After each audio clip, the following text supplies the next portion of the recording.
Hello, thank you for tuning into my channel. Today we're still working on free motion quilting, so if you want to see how to quilt a radiating arc design like this,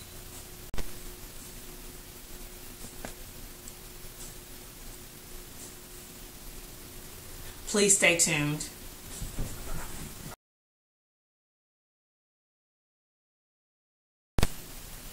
If you saw the video about rainbow arcs, this pattern is very similar to the rainbow arcs. Here is the rainbow arc pattern from last week, and you can see that these arcs, they curve in to the center of the bow tie. The only difference between this and the radiating arcs is that the radiating arcs actually curve from the center out. So let me show you how I would create this design. First in the bow tie, and then I'll show you what it looks like in the background. So I would start at one corner and then arc around, and then remember that I would go along the seam lines, traveling across the seam lines and around. And then when I get to the center of the bow tie, just change the direction of the arc so that instead of curving in, it now curves out. So it radiates from the center out. The same thing you'll notice in the background. Here's the same pattern, and it really doesn't matter where you start. You could either start from the outside here, again traveling along the stitch line, okay, and then, or you could do, I usually try to leave some thread here so I don't have to break thread, and then from this side you just go outward with your curves. Alright, and traveling along the stitch line from curve to curve until you get to the end. Let's see what this looks like on the machine. So it's time to quilt. A reminder, I have my feed dogs still up. I didn't lower them. I have white thread in the top and gray thread in the bobbin to blend with my backing fabric. And I'm wearing my Fons and Porter quilting gloves. So let's try this radiating arc design. I actually have the quilt, it's all spread out over here, so just try to get it out of the way as much as possible. I'm going to do a locking stitch first, and then start one of my curves.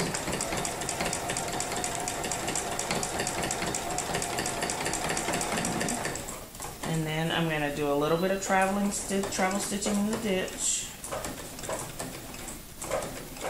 I know you can see that other pattern right next to it, but that's one that we'll get to later on in our series.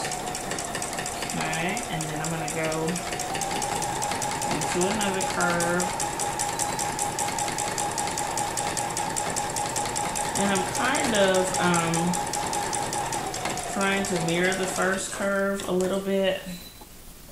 And actually I feel like those are too close together, so I'll put more space between the next one. Travel,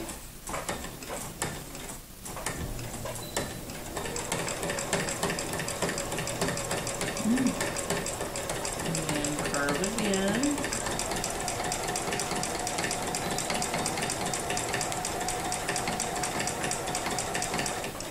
and I can stop it there and kind of adjust my position.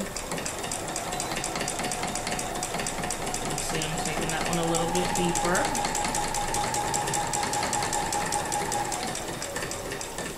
And so on, and I'm going to stop it here and let you see me when I change direction of the curve. I added one more arc, and then so now I'll let you see how I change direction. Back into my chair here. So it starts, I'm going to first create an arc right here that's going in the same direction. There we go.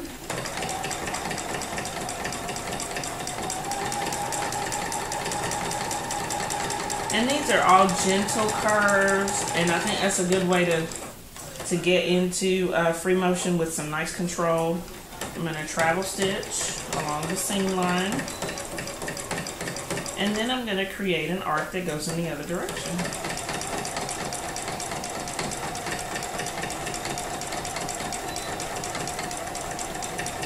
Oh, and I do have my embroidery foot on. You could use a a free motion quilting foot or a darning foot, but I'm using my embroidery foot that came with my machine.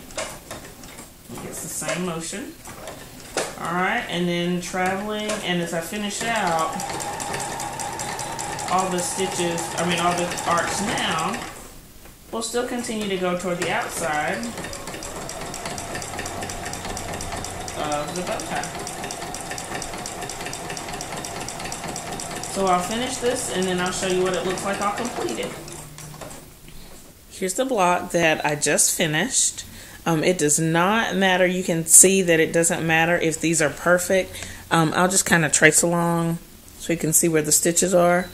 But because this pattern already, this fabric already has so much pattern on it, then they don't have to be perfect. I'm just quilting them for practice. All of the bow ties that have this particular pattern with the big dots and the lines, they're going to be quilted with this radiating arc pattern. Let me show you what that looks like as we quilt. So all of the houndstooth patterns, like what you see here, they're going to be quilted with this radiating arc design in the background. And so you can see half of it is already done here. So I'm just going to do this one side. I start in the corner with a locking stitch, and then I'm going to just start forming my first arc.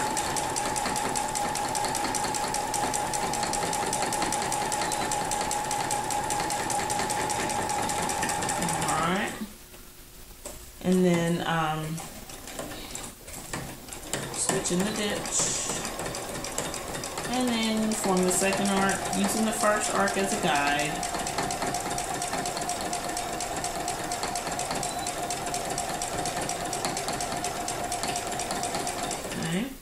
And then I'm just going to fix my position, and then the same thing repeated several times. And quilting in the background is a little bit less difficult because it's such a small area.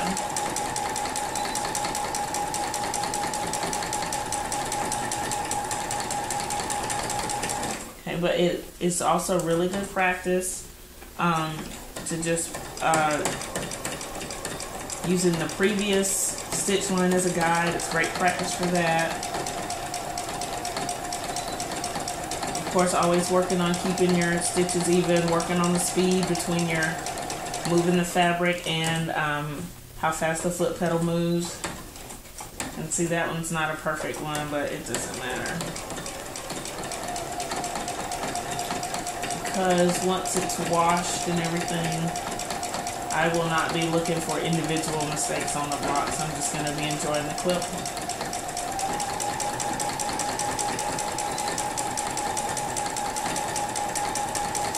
Alright, and so I have this much done. I'm going to finish it off camera, and I'll come back and show you what it looks like. Here is the part of the quilt that I just finished. This was the original side. Actually, no, this was the original side. And then this is the one that I just did today.